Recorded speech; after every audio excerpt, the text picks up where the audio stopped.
तर जय श्रीराम मित्रांनो, आजच्या ब्लॉगमध्ये सर्वांचं स्वागत आहे. तर मी आलतो पुसदला आपली मशीन घेऊन गॅरेजवर. तर तुम्हाला दाखवतो आपली मशीन कशी काय खोल फिटिंग चालू आहे. तर चला दाखवतो तुम्हाला. तर हे बघा मित्रांनो, आपलं कटर आहे खोल फिटिंग चालू आहे. तर हे बघा आपली कशी काय खोल फिटिंग चालू आहे. हे आपला मॅकॅनिकल हे बघा फोन मध्ये बीज आहे. हे आपल्या कटरचा बांबू आहे.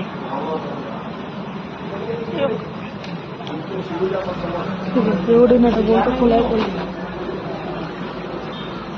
आपली मशीन इथं लावलेली आहे पुसद मध्ये.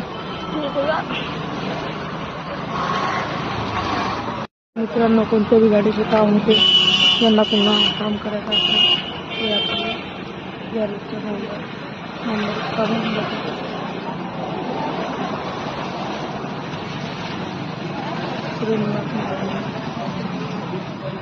चला भेटू पुढच्या ब्लॉगमध्ये आपण.